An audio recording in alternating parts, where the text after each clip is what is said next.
Alva, Oklahoma, June 1945. The first thing Giovanna Bianchi noticed was the sky. Not the camp. Not the soldiers. Not the flat red earth that stretched in every direction without a hill or a ruin to interrupt it. The sky. It was enormous. Bigger than any sky she had seen over Milan, over the French coast, over the gray Atlantic. It went on past the point where skies were supposed to stop. The truck had been rolling through Oklahoma wheat country for 2 hours. Full silos. Intact roads. Cattle standing in unburned fields. A country that looked like the war had happened somewhere else entirely. Which, she was beginning to understand, it had. Then the camp appeared at the end of the dirt road. She had prepared herself for this. For the wire, the towers, the dogs, the machinery of captivity that everyone who had warned her about the Americans had described in detail. The gate was open. Not broken. Not forgotten. Open, wide, unhurried, like a farmhouse door left open on a summer morning because there was no particular reason to close it. Giovanna stood in the red Oklahoma dust and looked at the open gate and felt the first small crack appear in everything she thought she knew. She had been a librarian in Milan. Before the war, before the auxiliary, before everything that came after, she had spent her days in a building full of books and the particular quiet of people reading. She had been good at her work, precise, organized, capable of holding large amounts of information without confusing it. She cataloged things. She built order from accumulation. She had spent the last 2 years applying those same skills to a different kind of material, to orders and communications, and the specific geography of retreating armies, to the maps that told you where things were and the official communications that told you what those things meant. She had been assigned to a signals and documentation unit of the Servizio Ausiliario Femminile, the women's auxiliary service of the Italian Social Republic. In the autumn of 1943, 6 months after her younger brother Marco left for the front and 4 months before the last letter from him arrived. She had continued working anyway. Because the alternative was a space she had no catalog for. The Americans had arrived at the unit's last position, a converted school building outside Verona, on the morning of April 28, 1945, 2 days after the Republic had collapsed in all but name. There were 4 soldiers. They came through the door with their rifles pointed at the floor, and the senior man said something in English that nobody immediately understood. Then a younger soldier translated it into approximate Italian. They were to remain calm. They were non-combatants, and would be treated accordingly. Giovanna had looked at the 4 Americans standing in the doorway of the building she had worked in for 6 months, and applied the same analytical attention she applied to everything. She noted their equipment. She noted their faces, tired, neither hostile nor warm. She noted the way they positioned themselves, practical, not threatening. She filed all of this and said nothing. Rosaria Connie had said enough for both of them. She was 19 years old, and from a village of 1,200 people near Brescia where her family had grown wheat and raised pigs for 3 generations. She had joined the auxiliary at 17 because the recruiters came to her village, and she had seen it as something larger than potatoes and mud, and the same horizon she had looked at her entire life. She believed what the officers told her, completely, without reservation, the way you believe things when you have been given no competing information and no reason to look for any. She believed the Allies were destroyers. She had seen the photographs in the newspapers, the bombed cities, the rubble, the columns of smoke. She had been told who was responsible, and she had believed it because the photographs were real and the explanation was given to her by authority, and she was 17 years old in a village near Brescia with no other framework to put it in. When the Americans came through the door at Verona, she had looked at Giovanna and said in a voice that was almost steady, "Now it begins." Nothing had begun. They were searched, briefly and professionally. Their documents were collected. Their names were written in a ledger. Then they waited, and then they were moved, and then they waited again, and the thing that Rosaria had been waiting to begin did not begin. She was still waiting. In the truck, for the last 2 hours of the Oklahoma journey, she had sat with her hands folded in her lap, and watched the wheat fields through the gap in the canvas, and said nothing. Giovanna had watched her watching. The fields were full and the roads were whole, and the farms had paint on their buildings. Not new paint, not special paint, just paint. The ordinary maintenance of structures that had not been damaged, and therefore could be maintained. Rosaria looked at all of it without expression. Then the camp appeared. Then the gate. Rosaria leaned close to Giovanna's ear and said quietly, "It's a trick." Giovanna didn't answer. Teresa Marino was already walking toward it. She was 34 years old, and she had grown up in Turin in the specific way that teaches you early that systems exist to serve themselves, and that the distance between official language and actual reality is a measurement worth taking carefully. She had worked as a bookkeeper in a factory that made machine parts. She had watched the factory change what it made as the war changed what it needed. She had kept the books accurately and said nothing about the changes because saying something about the changes served no practical purpose. Her husband Aldo had been a machinist at the same factory. He had been conscripted in 1942. The last letter arrived in the spring of 1944. After that, silence. The specific silence of a country that had lost the organizational capacity to deliver bad news individually and had moved on to delivering it collectively. Later, in lists. Teresa had joined the auxiliary because the alternative was worse. She had no ideology to protect. She had a practical understanding of how enclosed systems functioned and a clear-eyed assessment of where she stood inside this one. She did not hate the Americans. She did not fear them in the specific way Rosaria feared them. She simply did not know what they were yet, and she was the kind of person who needed to know what a thing was before she decided how to respond to it. She walked through the open gate and looked around the camp with the focused attention of someone taking inventory. Giovanna and Rosaria followed her through. A guard met them on the other side. He was young, perhaps 22, with the unhurried manner of someone who had performed this particular task before. He said something in English and looked at the group of 11 women climbing down from the truck. A second man stepped forward. He was perhaps 40, with the particular posture of someone accustomed to giving instructions. He spoke Italian, careful, slightly formal, with an accent that placed him somewhere between the classroom and the street. "My name is Corporal Rinaldi," he said. "I was born in New Jersey. My parents are from Campania. I will translate for you today, and until you are assigned a permanent interpreter. Do you understand?" Several women nodded. "You are at Camp Alva, Oklahoma. You are in the custody of the United States Army. You will be treated in accordance with the Geneva Convention. Your names will be recorded. You will be assigned quarters.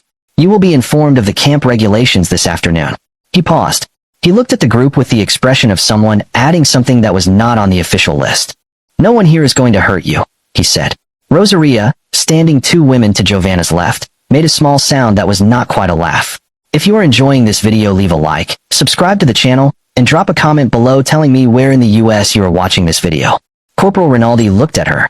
He did not respond to the sound.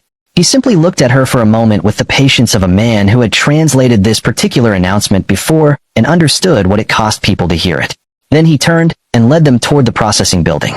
The processing unfolded with the impersonal efficiency of a system that had been running long enough to find its rhythm. Names recorded. Documents examined. A medical examination, brief, professional, conducted by a young army doctor who apologized in English, through Rinaldi, before each physical assessment. "He says he is sorry if this is uncomfortable," Rinaldi translated. "He says it is required." Giovanna noted the apology. She filed it. Then Sergeant Helen Pruitt appeared. She was perhaps 40, with the particular quality of someone who had lived her entire life in a place and had become, over time, indistinguishable from it. The flat practical efficiency of the Oklahoma plains in her movements. The directness of a woman who had never needed to be anything other than direct. She wore her uniform with the ease of someone who had worn it long enough to forget it was a uniform. She spoke no Italian. Rinaldi translated. "You will follow me to Barracks 7. I will show you your quarters and explain the rules. The rules are not complicated. If you have questions, you ask through the interpreter. If you have a problem, you come to me." She turned and walked. The women followed. Barracks 7 was a long wooden building painted dark green with small windows on both sides. Inside, 20 metal beds lined the walls in 2 rows. Each bed had a mattress, a pillow, 2 folded wool blankets. A black iron stove sat at the center of the room. Electric lights hung from the ceiling, simple, functional, present. At the far end of the building, a door led to a washroom. Sergeant Pruitt pushed it open and gestured them through. Giovanna walked in. She looked at the sinks, the toilet stalls, the shower stalls with their curtains and their chrome handles catching the light from the single window above. She turned the hot water handle. Water came out. She turned the other handle. Steam rose from the stream as it hit the floor of the stall. She stood with her hand under the hot water and felt it against her palm and thought about the last time she had felt hot water from a tap. She could not immediately place the memory. It was somewhere before 1943, before the shortages, before the rationing, before the building on Via Solferino lost its boiler to the requisition orders, and the water in the pipes ran cold all winter, and nobody came to fix it because there was nothing left to fix it with. She turned off the tap. She walked back into the main room where Sergeant Pruitt was explaining the schedule through Rinaldi. Wake at 6. Breakfast at 6:30. Work assignments posted each morning, voluntary. Prisoners could not be compelled to work. Those who chose to work received 25 cents per day in camp currency, redeemable at the camp store. Rosaria, sitting on the edge of her assigned bunk, looked up at Rinaldi when he said this. Voluntary, she said. Voluntary, he confirmed. She looked back down. Her expression did not change. Also, Sergeant Pruitt said, and Rinaldi translated, mail is permitted. Letters home are read by censors before dispatch, but are permitted. If you need anything, come to me. She looked at the room. She looked at the women on their bunks, some sitting, some lying flat, some staring at the ceiling with the expression of people whose internal accounting systems had encountered a figure they did not know how to place. Then she left. The door closed behind her. The room was quiet. Outside, the Oklahoma afternoon pressed against the windows, the flat light of a country that had never been bombed, the enormous sky still visible above the fence line, the wheat field somewhere beyond that running all the way to a horizon with nothing broken on it. Giovanna sat on her bunk and looked at her hands. After a long time, Teresa spoke from across the room. She said it quietly, without drama, the way a bookkeeper states a figure that the ledger cannot dispute. They wrote our names down, she said. They gave us beds. They gave us hot water and 25 cents a day, and they said no one is going to hurt you. She paused. In Turin, before I left, I saw what they did to people they wanted to hurt. This is not that. Nobody answered her. Rosaria lay on her back and looked at the ceiling. Giovanna sat on her bunk and thought about the gate, standing open in the afternoon heat. Wide, unhurried. No calculation visible in it. No performance of openness. Simply a gate that was not closed because no one had decided it needed to be. She had been cataloging things her entire life. She had built order from accumulation. She did not yet have a category for this. Outside, the light was changing. The long Oklahoma dusk beginning. The sky going from blue to something deeper. The wheat fields holding the last of the gold. Somewhere across the camp a door opened, and the smell of something cooking crossed the yard and came through the gap at the bottom of the window. Real food. Hot, actual food.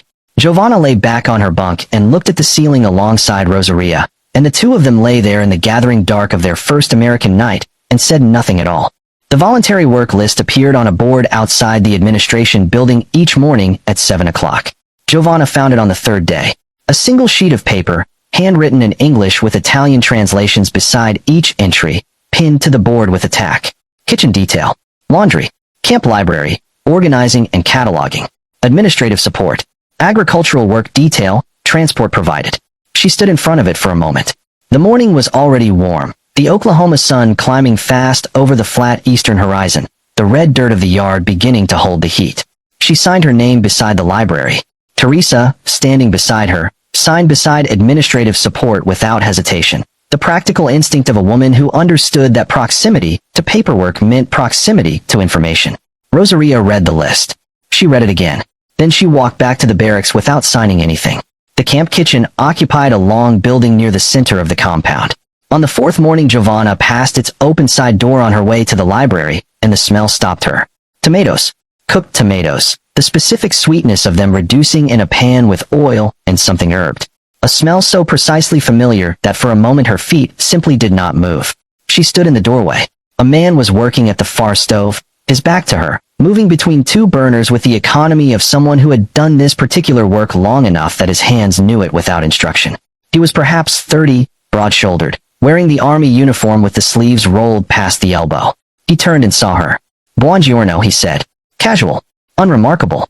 The way you say good morning to someone standing in a doorway. Giovanna said nothing for a moment. You speak Italian, she said finally, in Italian. Some, he said, also in Italian. Enough. My mother is from Napoli. She made me learn so I wouldn't forget. He turned back to the stove and adjusted the flame under the pan. You want coffee? I have extra. She should have kept walking.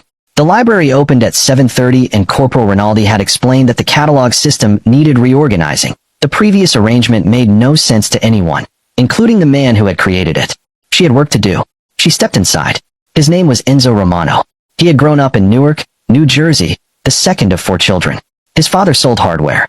His mother cooked every Sunday for anyone who appeared at the door, which was, by Enzo's accounting, a variable number that had never once been 0. He told her this while he poured coffee into a tin cup and set it on the edge of the counter closest to her. He told it without particular purpose, the way people talk while their hands are busy with something else. Your mother, Giovanna said. What did she cook? He thought about this with genuine attention, the way the question deserved. Everything. Ragu on Sundays. All day, you could smell it from the street. Pasta e fagioli in winter. Bacala at Christmas, which I hated as a child and now miss. He glanced at her. You're from Milan? Yes. My mother had a friend from Milan. She said Milanese cooking was too refined. He said it without judgment, simply reporting. She meant it as a criticism. It probably was one, Giovanna said. He laughed. A short, real laugh, not performed, not aimed at making her comfortable. Just a response to something that was actually slightly funny. She drank the coffee. It was strong and hot and real. She looked at the pan on the stove. What are you making? Sauce. The tomatoes they give me here are not San Marzano, but they are not terrible. He stirred the pan. I make what I can with what there is. That is cooking. That is also most other things, Giovanna said. He looked at her. Yes, he said. It is.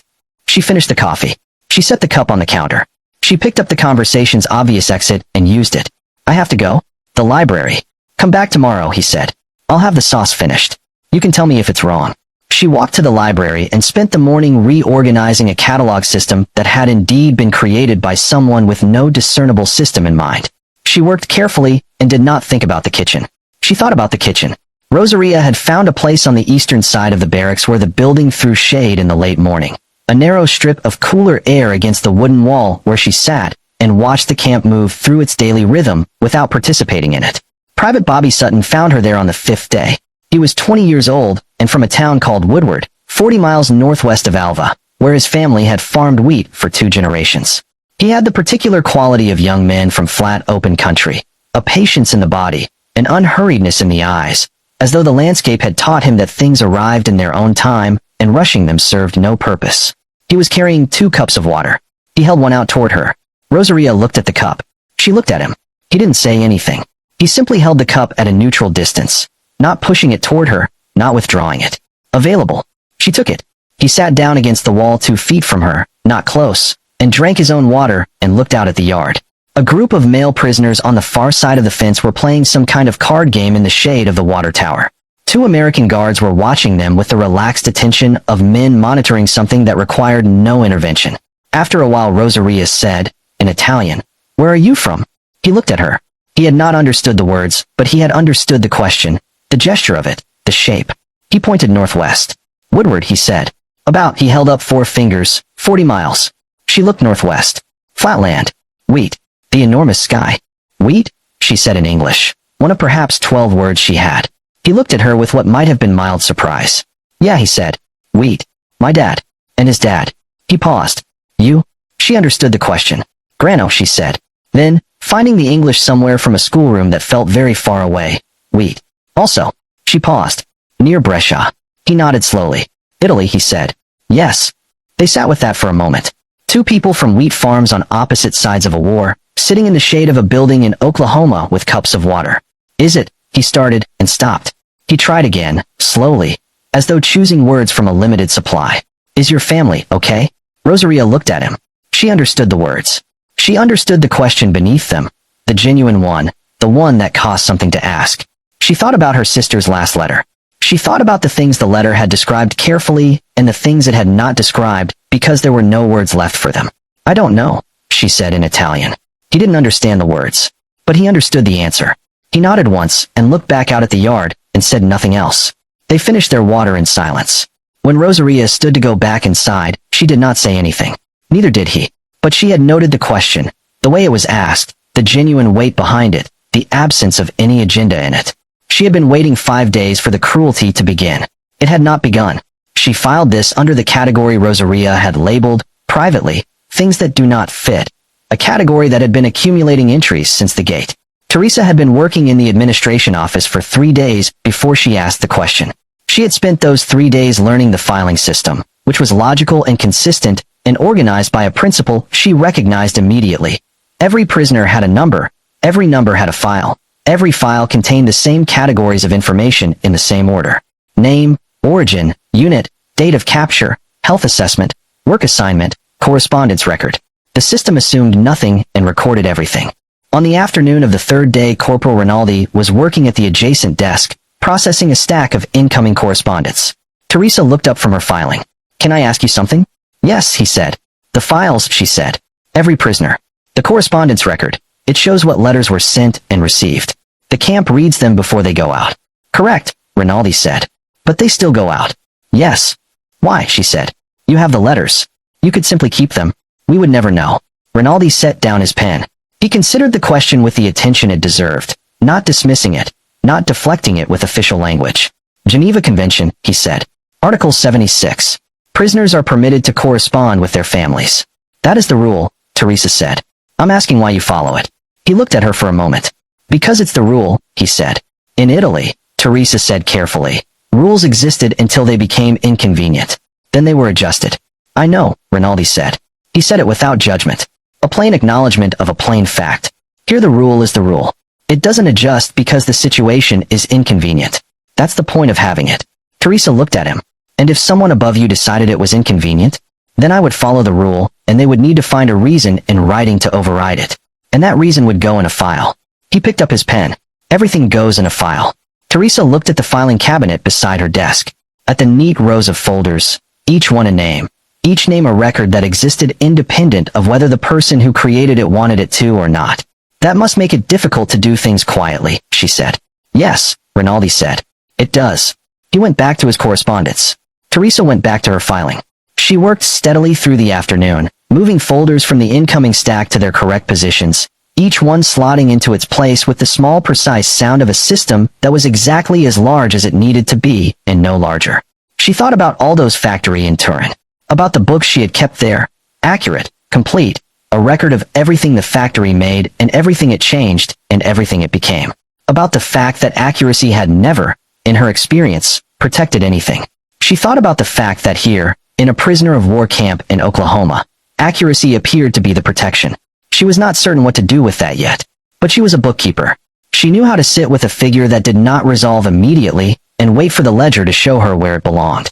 That evening, after dinner, Giovanna found Rosaria sitting on her bunk with a letter she had started and stopped. 3 lines written, then a space, then nothing. What are you writing? Giovanna asked. I don't know, Rosaria said. She looked at the 3 lines.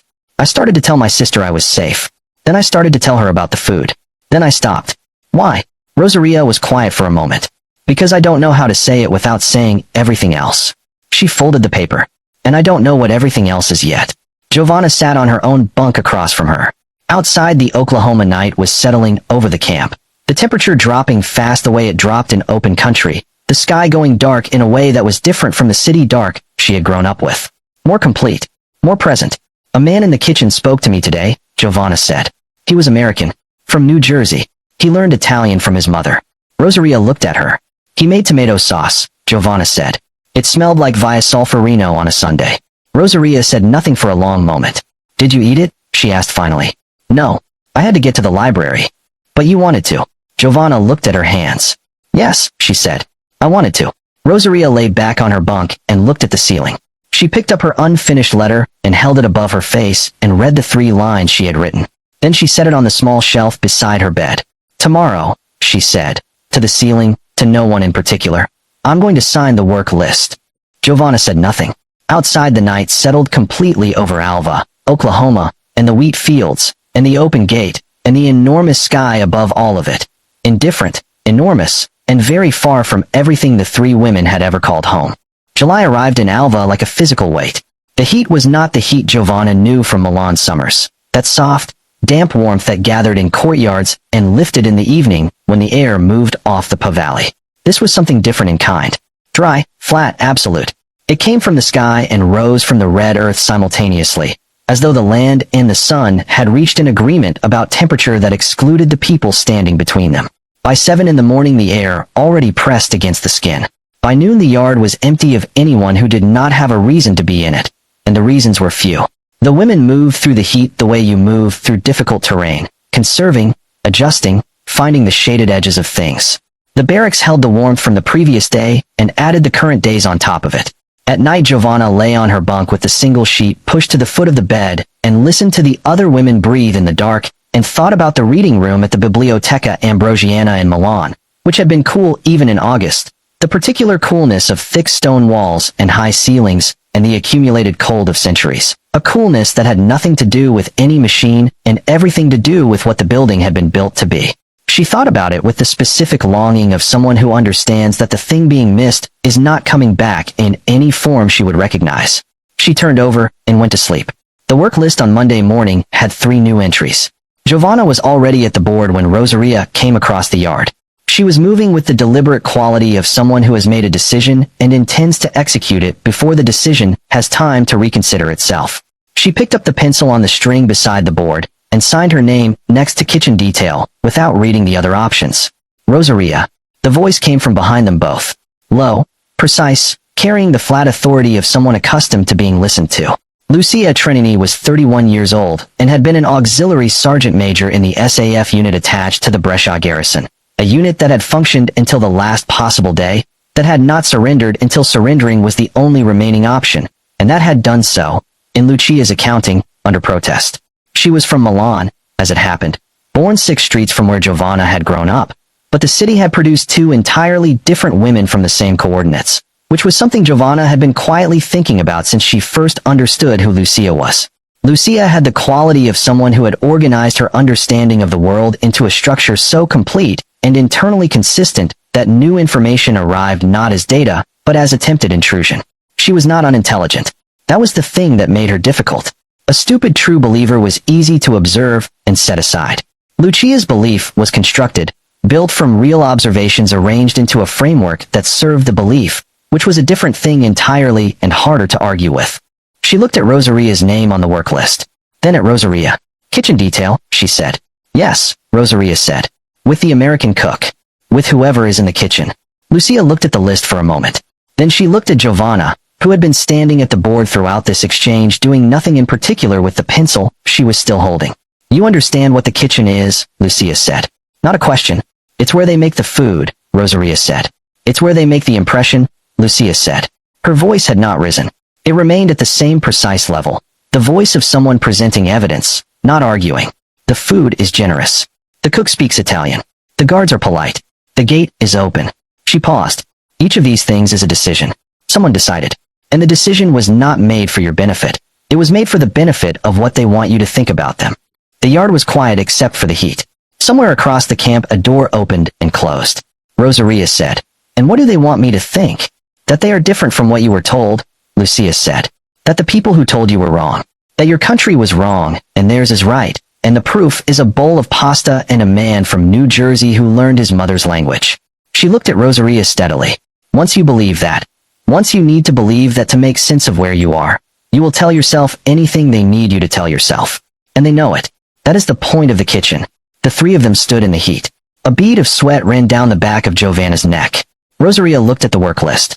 She looked at her name written there in her own handwriting. Then she looked at Lucia. Maybe, she said. Or maybe the soup is just soup. She walked toward the kitchen building. Lucia watched her go. Then she looked at Giovanna. Giovanna said nothing. She put the pencil down on the ledge below the board. She walked toward the library. She thought about Lucia's argument for the rest of the morning, working through the catalog with half her attention and turning the argument over with the other half. The frustrating thing, the thing she could not put cleanly in the category of simply wrong, was that Lucia was not entirely incorrect. Of course the Americans understood the effect of their system. Of course the open gate and the voluntary work and the 25 cents a day produced a psychological result that served their interests. You could not build a system that consistently generated those results and be unaware of them. The question, the one Lucia's argument could not answer and did not try to, was whether a thing could be both calculated and genuine simultaneously. Giovanna shelved books and thought about this, and came to no conclusion. She found the Dante in the afternoon. She had been working through the Italian language section, a modest collection, perhaps 40 volumes, when her hand stopped on the spine. La Divina Commedia. She pulled it from the shelf. The cover was worn at the corners, the spine cracked from use. She opened it to the front page. Stamped in blue ink, slightly uneven, as though the stamp had been applied by someone who did not do it often. Donated by the Esposito family, Alva, Oklahoma. Giovanna stood at the shelf with the book open in her hands. She read the stamp again. An Italian family, in Alva, Oklahoma, who owned a copy of Dante and had given it to a prisoner of war camp library in the middle of the American plains. She stood there for a long time. Around her the library was quiet and warm, the heat pressing gently through the single window above the shelves, the smell of old paper and wood, and the faint iron smell of the stove used in summer. She did not tell anyone about the stamp that day. She carried it back to the shelf she had been working on and continued cataloging. But she placed the Dante at the end of the Italian section where it would be easy to find, and she noted the name in the back of her mind with the precise attention she gave to things that did not yet have a category but were clearly going to need one. The friction came on a Wednesday. A guard named Corporal Hess, not Sutton, not anyone whose face had become familiar, was managing the afternoon movement between the barracks and the mess hall. He was perhaps 28, with the look of a man doing a long rotation in July heat who had used up whatever patience he had started the week with sometime around Tuesday. When the line of women slowed at the mess hall door because two of them were trying to resolve a question about seating through a combination of Italian and gesture, Hess said something in English, sharply, and pointed at the door. Nobody understood the words. The sharpness needed no translation. The women moved through the door in silence. One of them, a woman named Carla, from Florence, who had been at the camp for 3 weeks and had said almost nothing to anyone, went to her seat with the expression of someone returning to a conclusion they had temporarily set aside.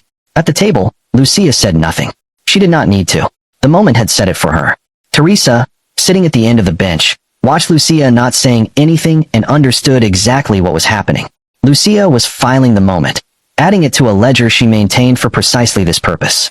One impatient guard in a July heat wave was becoming, in Lucia's accounting, confirmation of a truth that the polite guards and the open gate and the hot water had been temporarily obscuring. Teresa ate her dinner and said nothing. Later, walking back to the barracks in the thick evening air, she fell into step beside Giovanna. "Yes," Teresa said. "Yes," Giovanna said. "Lucia will use it. She already has." "He was hot and tired and short with people," Teresa said. "My husband's foreman was short with people every day for 11 years. It didn't make him a fascist. It made him someone who needed a different job." "I know that," Giovanna said. "Rosaria doesn't know it yet," Teresa said. "She's still deciding which things count." They walked in silence for a moment. The heat had not broken with the sun going down. It simply changed quality, from aggressive to persistent. "What did you decide?" Giovanna asked. "When did you stop deciding which things counted?" Teresa thought about this honestly. "In the administration office," she said. "Third day, when Rinaldi told me everything goes in a file." "That convinced you?" "It made me understand something," Teresa said. "Where I came from, power didn't need files because it didn't need to justify itself. Here the files are the justification. The system has to show its work." She paused. "That's not theater. Theater doesn't require paperwork." Giovanna thought about this. "Lucia would say the paperwork is the most sophisticated part of the theater," she said. "Lucia would," Teresa agreed. "And I can't prove she's entirely wrong."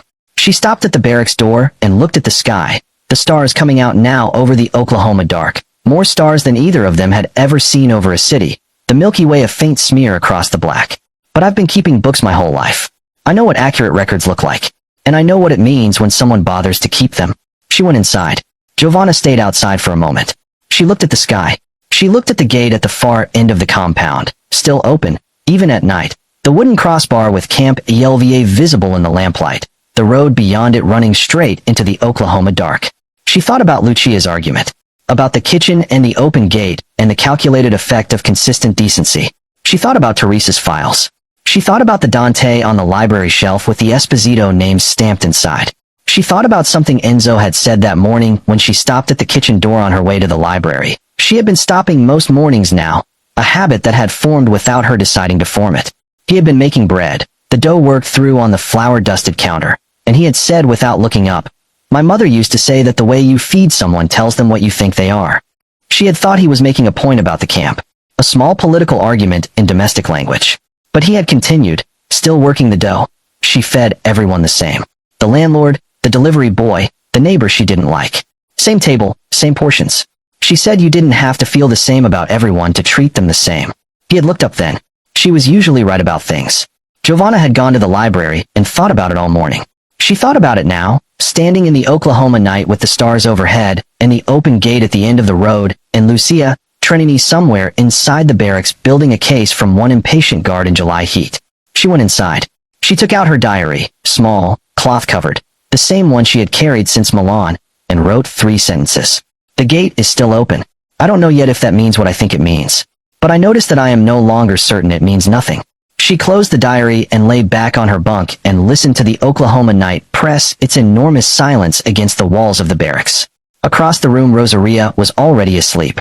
On her small shelf beside her bunk, her unfinished letter home had acquired 3 more lines since the night before. Giovanna could not read them from this distance. She did not try. She looked at the ceiling and thought about files and kitchens and a book of Dante donated by a family in Oklahoma who had kept enough of where they came from to give it away. Outside the heat persisted, patient and enormous, indifferent to everyone beneath it. The meeting was held on Saturday night in the narrow space between the east wall of Barracks 9 and the fence. Lucia had chosen the location carefully, far enough from the guard rotation path that the conversation would not be interrupted, close enough to the perimeter that anyone watching from the towers would see only women taking evening air in the heat. 5 women. Lucia standing, the others sitting on upturned crates someone had moved there over the preceding days, one at a time, without drawing attention. Rosaria had not planned to come. She had been on her way back from the kitchen, the evening cleanup, flowers still faint on her forearms, the smell of the day's cooking in her hair, when Carla from Florence appeared beside her and said only, "Lucia, tonight, after lights down." Rosaria had said nothing. She had gone to the barracks, washed her arms at the sink, lain on her bunk for an hour listening to the heat settle into the building's wood. Then she had gotten up and gone. She told herself she was going because she wanted to hear what Lucia had to say. This was true. It was not the whole truth, but it was true enough to move her feet in that direction. Lucia looked at her when she arrived, but said nothing about her presence. She simply continued. She was speaking quietly, without the hard edge that sometimes entered her voice in the open yard. This was a different register, the voice of someone making a careful argument to people she needed to convince rather than people she needed to command. 3 months, she said. We have been here 3 months, and I want to ask each of you something honestly. She looked around the small group. What has changed? Not here, at home. Your families, your cities, the country we came from. What has the American kindness done for any of that? Nobody answered. Your sister in Brescia, Lucia said, looking at Rosaria. Not cruelty in it, precision. Is she eating better because you're eating well here? Rosaria said nothing. The rubble in Milan, Lucia said, and now she was looking at no one in particular, at the space between them, at the argument itself. The rubble in Turin and Verona, and every city that the war touched. It is still rubble. The soup here is good. The Americans are polite. The gate is open. She paused. None of that moves a single stone in a single ruined street. The evening air pressed warm and still against them.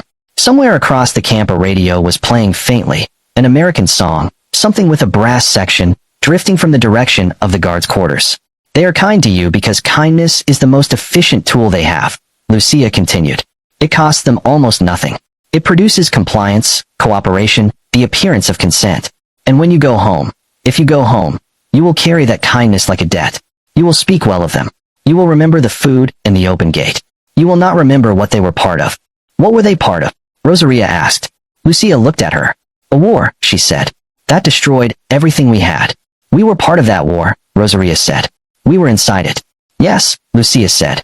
And we lost. And now we are here eating their food and signing their work lists. And tomorrow some of you are going to sit at the table of an Italian family that chose America over Italy 3 generations ago and eat pasta in Oklahoma and feel something that resembles belonging. She said the last word with a precision that made it clear she understood its weight. And when you feel it, I want you to remember that your father is still hungry in Brescia, and ask yourself what that feeling is worth. The radio across the camp finished its song. Another began. Rosaria sat on her crate and looked at the red Oklahoma earth between her feet. She thought about her father, about his coat sold for flour, about potato peels and the specific language of her sister's letters, the careful words chosen by someone who knew the letter would be read and was trying to say what could not be said inside the words that were allowed. She did not have an answer for Lucia. She went back to the barracks and lay in the dark for a long time, and the thing Lucia had said sat in her chest with the patient weight of something that had been placed there carefully and was not planning to move on its own. Sunday morning arrived white and still. The heat was present from the first light, the sky already bleached at the horizon, the red earth radiating yesterday's warmth back upward before the new days had fully arrived. Giovanna woke early and lay watching the light change in the barracks window and thought about the Esposito name stamped in the Dante and what it meant that she was thinking about it. At breakfast, Rosaria ate in silence. Teresa ate with the focused efficiency of someone fueling a body for a day's work. Neither of them spoke about the night before. Giovanna had not been at the meeting, but she had seen Rosaria return, and she had seen the particular quality of stillness that had settled over her. Not peace, not its opposite, but the specific stillness of someone carrying a question they cannot yet put down. At 9 o'clock, Corporal Rinaldi appeared at the barracks door. The Sunday group. The chaplain is waiting at the main gate. 7 women. Giovanna, Rosaria, Teresa, and 4 others. They walked across the yard in the building heat, through the open gate. Giovanna noticed it again, as she noticed it every time, the particular quality of a threshold that required no permission, and into the dirt road beyond. Father Matteo was a small man from Brooklyn whose parents had come from Calabria, and who spoke Italian with the specific accent of someone who had learned the language in a kitchen rather than a classroom. He had been the camp chaplain for 8 months. He shook each woman's hand as they assembled, and said good morning to each one individually, using names he had clearly taken the trouble to learn. The truck to St. Mary's took 10 minutes. The church was white clapboard with a small bell tower, sitting at the edge of Alva's main street between a hardware store and a barber shop. It was not a grand building. It was the building a small Oklahoma town builds when it decides it needs a church, practical, honest, without pretension. Inside it was cool. The thick walls and the high ceiling held the night's temperature against the morning's assault, and the coolness landed on the women's skin as they entered like something they had forgotten was possible. Giovanna stopped just inside the door, and simply stood in it for a moment. An usher, a man of perhaps 60 in a brown Sunday suit, his face the specific weathered brown of someone who had worked outside for decades, led them to pews in the middle of the congregation. Not the back, not a separate section. The middle, among the families already seated, as though the question of where enemy prisoners should sit had been considered and answered with the same plainness that answered most questions in a small Oklahoma town. The Mass began. Latin. The same Latin Giovanna had heard in the Duomo in Milan, in the small church near her mother's apartment, in the chapel at the school where she had done her first communion at 7 years old. The same words in the same order, spoken by a priest in a white clapboard church in Oklahoma with the same weight they carried everywhere they were spoken. Around her, American voices said the same words. Beside her, Rosaria went still in a way that was different from her recent stillness. Not the stillness of weight being carried, but the stillness of something being briefly set down. Her lips moved. The words she said were the words everyone was saying. She had known them since she was 4 years old in a village near Brescia, and they were the same words, and the people around her were saying them. And for the length of the Mass, the Latin held everyone in the same place regardless of everything that stood between them outside it. Giovanna watched Rosaria's face from the corner of her eye. She watched something complicated happen there, and then watched it become, for a few minutes, less complicated. She looked back at the altar and said nothing and let the Latin do what Latin does in old stone. Except there was no stone here. Only clapboard and Oklahoma heat outside the walls and the cool interior holding them against it. After the Mass, the congregation moved to the church hall.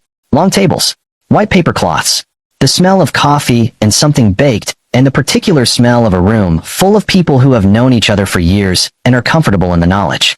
Families settled into their accustomed places. Children ran between the tables until someone's mother said a word, and they stopped. The women from the camp stood near the door, and Corporal Rinaldi translated Father Matteo's quiet instruction, "Find a seat anywhere. You are guests." An old man appeared at Giovanna's elbow. He was perhaps 75, small, with white hair and the very dark eyes of someone from the south of Italy. He was wearing a suit that had been good once, and had been maintained carefully through whatever years had passed since. He looked at Giovanna, and then at the group, and then back at Giovanna, and he said, in Italian that came from somewhere older than any classroom, "You are from the camp?" "Yes," Giovanna said. "From Italy?"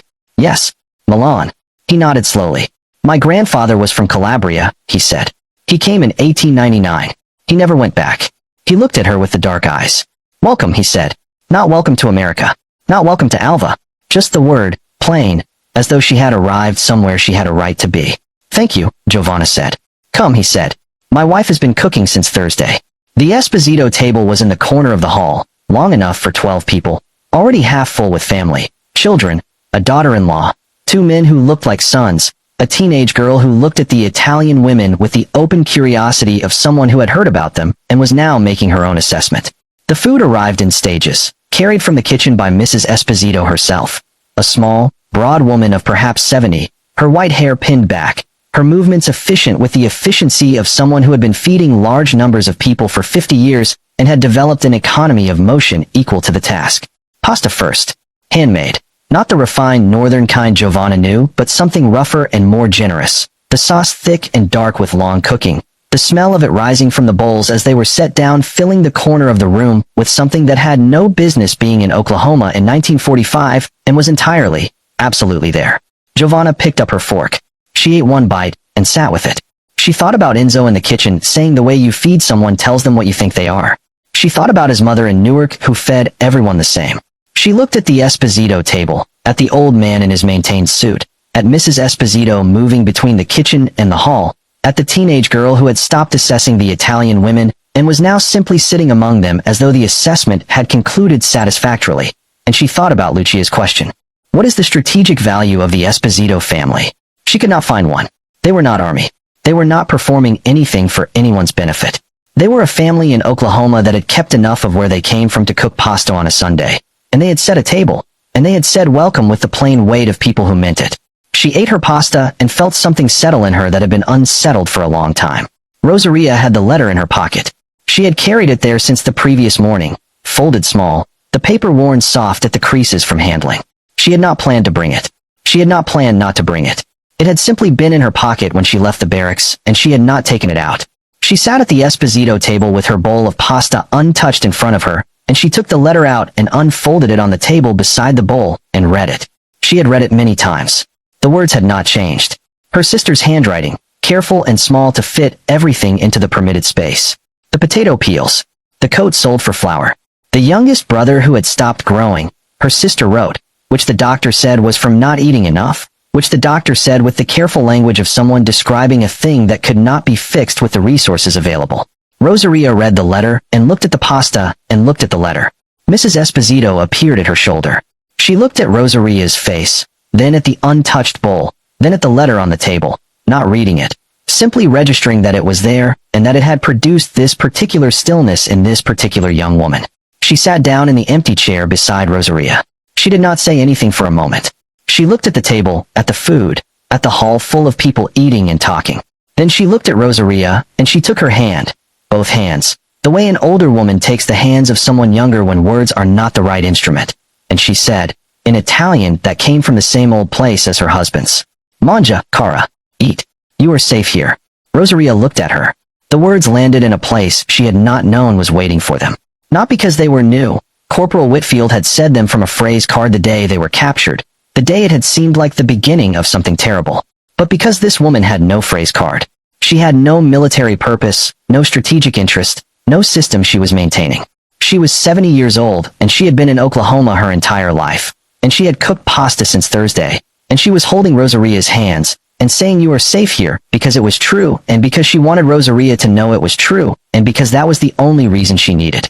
Rosaria looked at the letter on the table, at her sister's careful handwriting, at the words describing a brother who had stopped growing.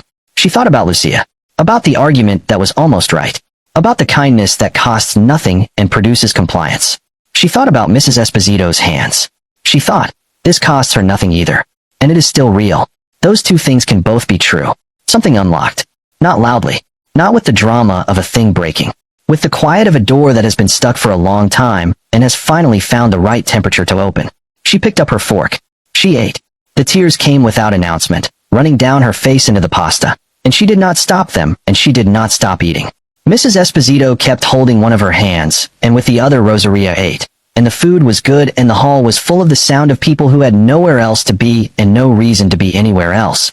And outside the Oklahoma sun pressed down on Alva with its flat indifferent heat, and inside the church hall the pasta was warm, and the coffee was real, and an old woman from Calabria, by way of Oklahoma, by way of 1899, by way of everything that had happened in between, held a young woman's hand and waited without impatience for her to finish crying.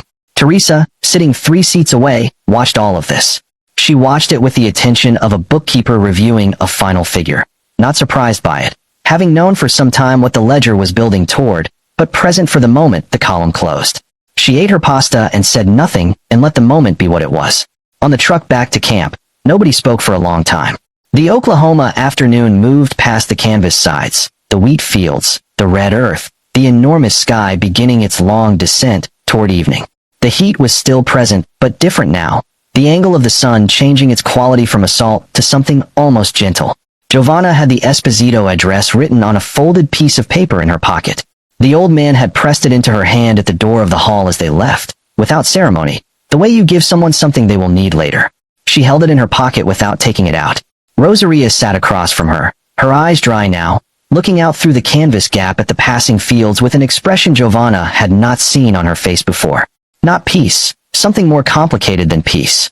The expression of someone who has set down a weight they have been carrying for so long that the absence of it is itself disorienting. Who is still feeling the shape of what they were holding even though their hands are empty.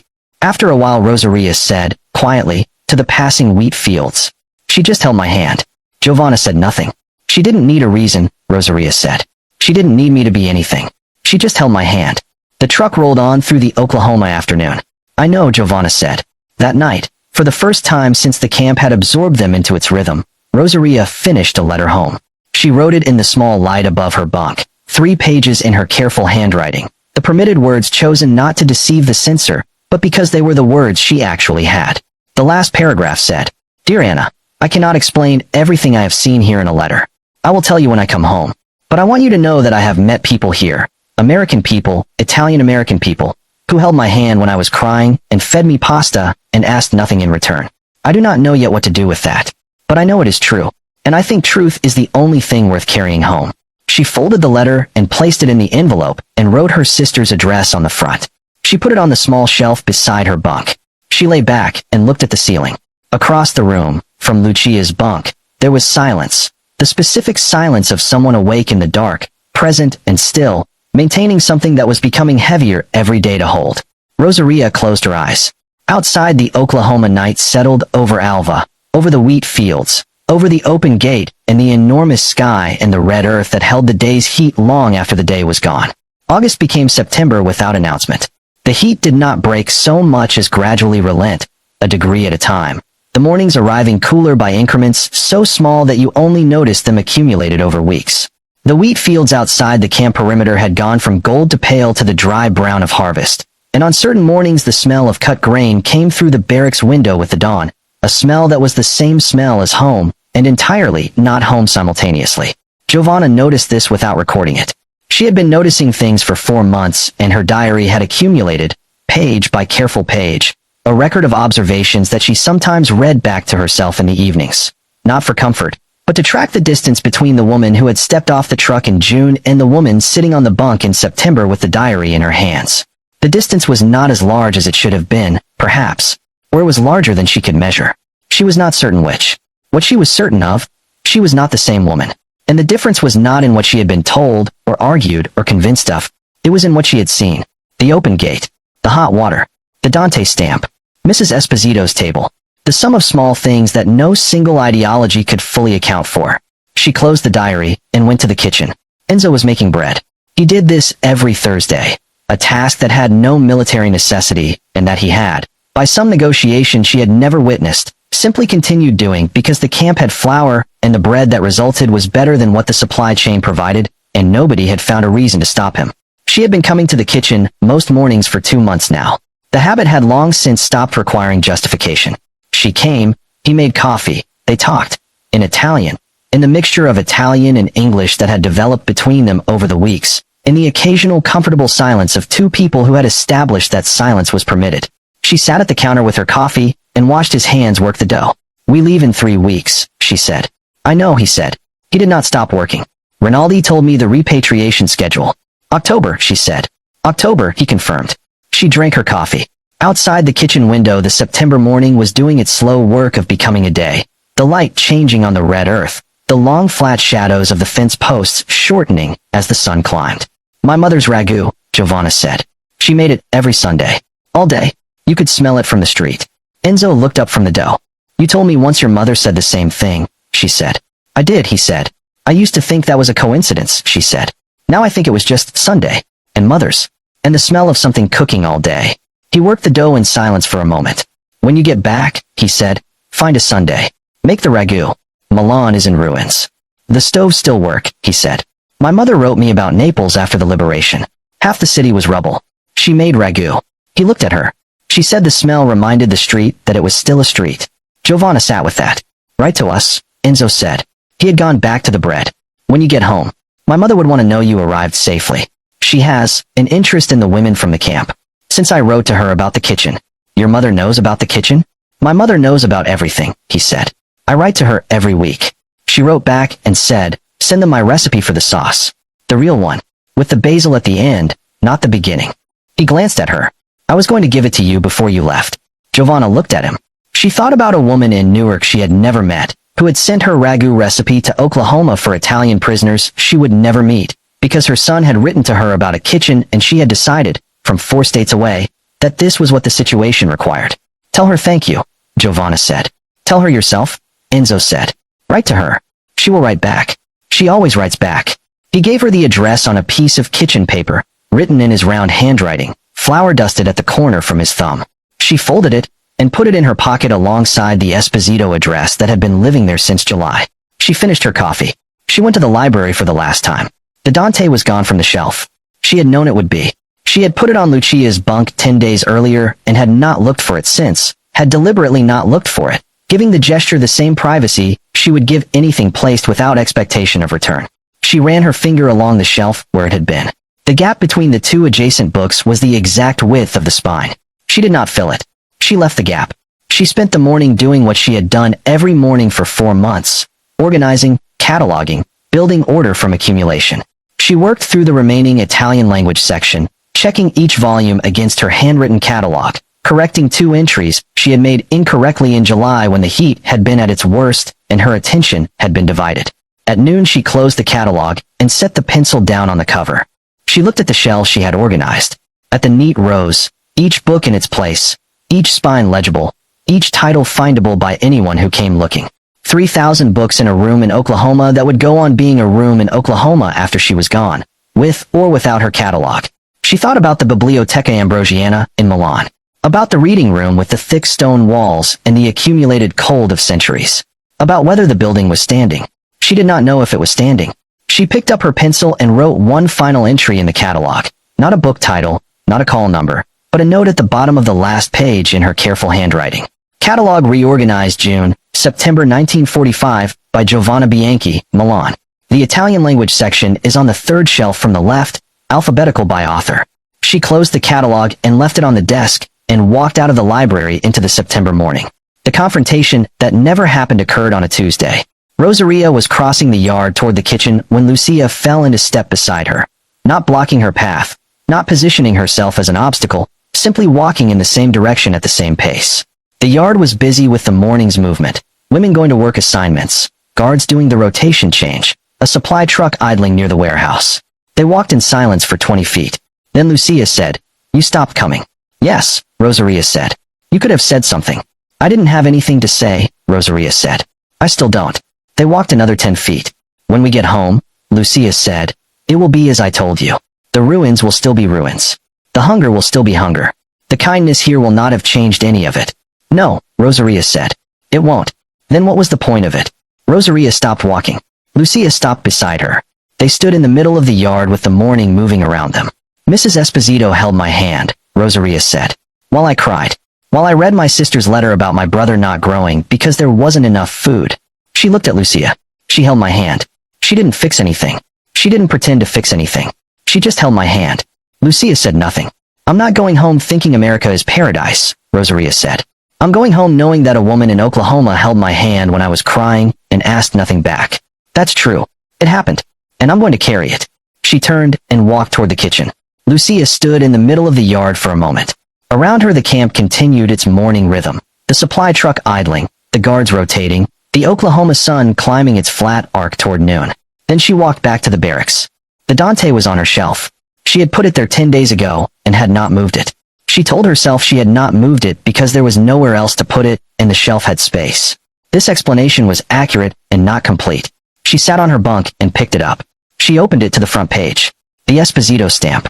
Blue ink, slightly uneven. The name and address of a family in Alva, Oklahoma, who had kept this book for 40 years and given it away. She read the stamp for what was perhaps the 15th time. She had an explanation for it. The explanation was sound. Sentiment, cultural nostalgia, the immigrant's habit of preserving markers of origin as a way of maintaining identity in a foreign context. None of it required goodness. None of it required the conclusion that Giovanna wanted her to draw. She closed the book. She put it back on the shelf. She lay back on her bunk and looked at the ceiling of Barracks 7 for the last time. They were moving to the repatriation barracks tomorrow, a different building, closer to the processing center. And she thought about the Esposito family. About 3 generations in Oklahoma. About a grandfather from Calabria who came in 1899 and never went back. She thought about what it meant to choose a place. To decide that a place was yours not because you were born to it, but because you had built something in it. There's in the administration files. Giovanna looked at her. "Not officially," Teresa said. "The last 3 letters he sent before the silence." I made copies when I was processing the correspondence records. I put them in a file with my name on it. She paused. The system required documentation. I documented what I needed to keep. Teresa. He was a machinist, Teresa said. He fixed things. He believed that if something was broken, you found the broken part, and you fixed it. She looked out the window at Missouri passing in the gray October light. I think that is what this country does. It finds the broken part. It fixes it. It writes the fix in a file so it can be found again. She paused. Where I come from, we hid the broken parts. We pretended they weren't there until they weren't there anymore in a different way. She did not say anything else for a long time. Giovanna sat with it. She thought about the files and the Geneva Convention and Rinaldi saying the rule is the rule. She thought about the catalog she had left in the library with her name at the bottom of the last page.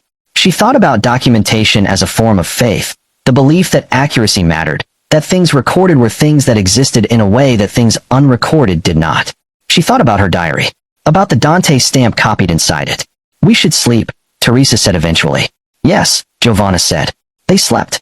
New York arrived on the third morning as a skyline through fog, towers emerging from the gray water, enormous and intact, the harbor busy with the ordinary commerce of a city that had never stopped being a city.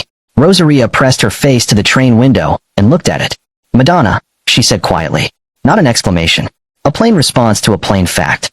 The piers, the noise, the smell of the harbor, salt and fuel, and something industrial, and underneath it the specific smell of a city at full function, the smell of things being made and moved and used. Everywhere the evidence of a place that had not stopped. Cranes working, ships loading, traffic on the elevated roads above the waterfront. Men in ordinary clothes doing ordinary things with the unhurried efficiency of people for whom ordinary was still available. They were held in a processing facility near the pier for 2 days while the ship was prepared. A different facility from anything they had seen. Urban, temporary, the organized transit of a large movement of people. But the same system underneath. Files, numbers, names recorded, the rule visible in the procedure. On the second afternoon, Giovanna walked to the single window of the holding room and looked out at the New York harbor, a city that had not been bombed. Buildings standing from the waterline to wherever the fog took them. The Statue of Liberty visible in the harbor.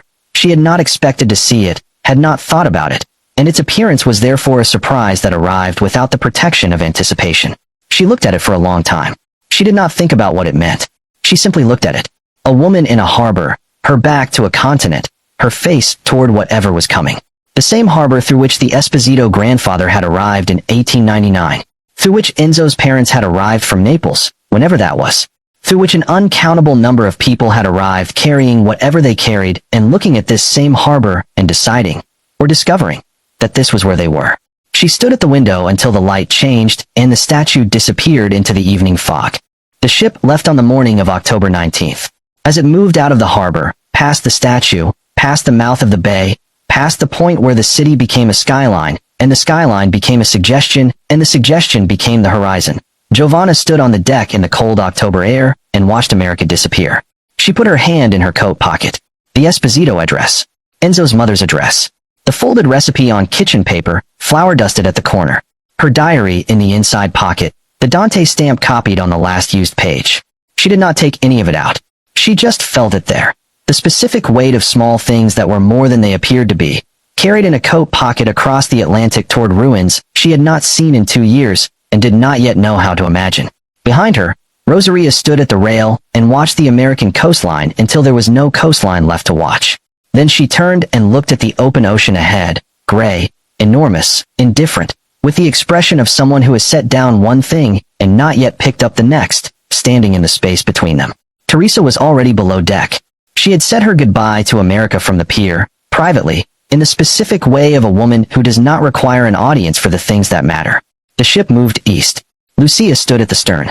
She stood there until the last suggestion of land was gone because you had built something in it. To keep a book of Dante on your shelf in Oklahoma for 40 years and donate it to a prison camp library, because it was the right thing to do with a book. She did not have a category for this.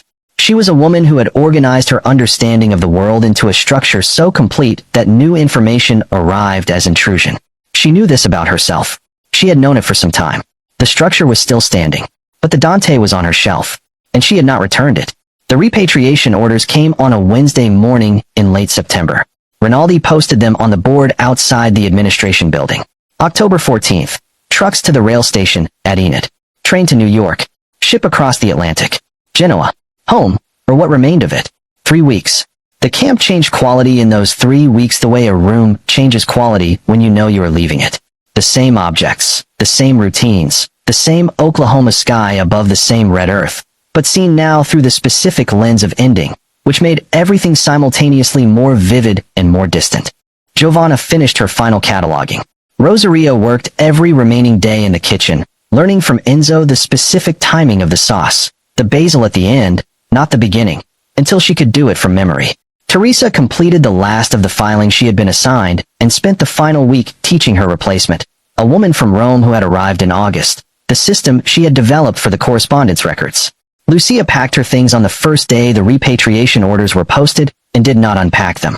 She lived out of her bag for 3 weeks in a prepared departure that had the quality of someone maintaining readiness for a movement order. The Dante was at the bottom of the bag. On the last evening, Enzo came to the women's section entrance with a paper bag. The guard at the door looked at the bag, looked at Enzo, looked at the bag again, and decided this was not a situation the regulations had specifically anticipated. He let him through. Enzo set the bag on the table in the common room. Inside, a jar of tomato sauce, sealed with wax. A folded piece of paper with the recipe, his mother's, from Naples, the basil at the end. A second piece of paper with his mother's address in Newark. The sauce will last 2 weeks if the seal holds, he said. Long enough to get to Italy. Maybe. He looked at the 3 women.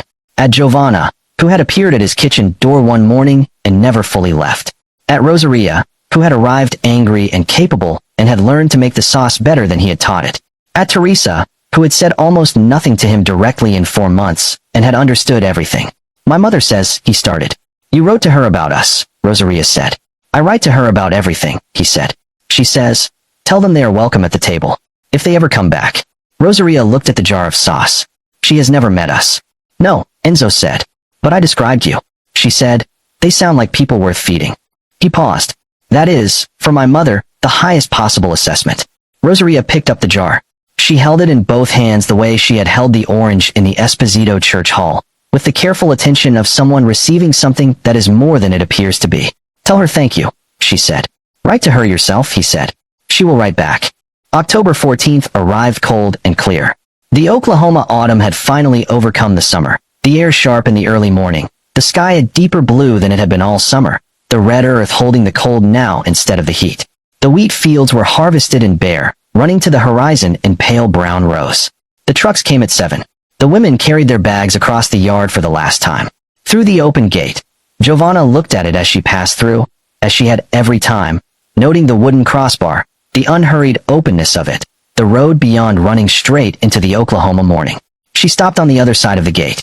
She turned and looked back at the camp, at the barracks in their neat rows, at the water tower, at the library building with its single window, at the flag above the administration building, moving slightly in the cold morning air, not snapping, just present, belonging to itself and to everyone beneath it simultaneously.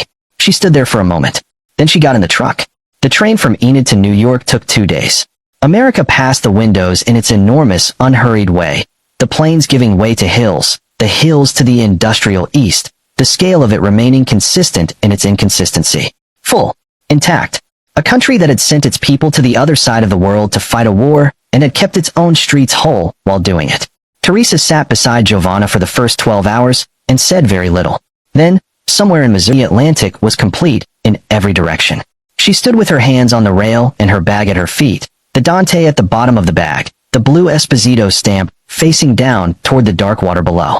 She stood there for a long time after there was nothing left to see. Then she picked up her bag and went below. Giovanna wrote the final entry in her diary that evening, in the small light above her bunk, as the ship moved east through the October Atlantic. She wrote, they told us America would destroy us. What it destroyed instead was the distance between what we were told and what we found. I do not know yet who I will be when I step off this ship, but I know what I am carrying. The address of a family in Oklahoma who kept Dante for 40 years and gave it away. The recipe for a sauce from a woman in Newark I have never met. The memory of an old woman's hands. The knowledge that a gate can stand open not because no one thought to close it, but because no one needed to. That is what the land kept. That is what I am bringing home. She closed the diary. She put it in her coat pocket alongside everything else. She turned off the light and lay in the dark and listened to the Atlantic move beneath the ship, enormous, patient, carrying them east toward whatever home had become in their absence. And she closed her eyes and let the ocean do what oceans do.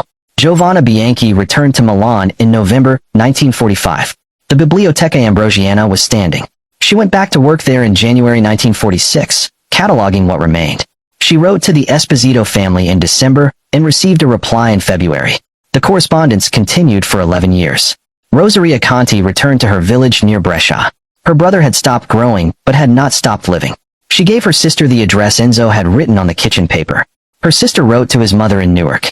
A package arrived in the spring of 1946, flour, dried tomatoes, a jar of preserved sauce sealed with wax. No explanation, just the food. Teresa Marino never found Aldo.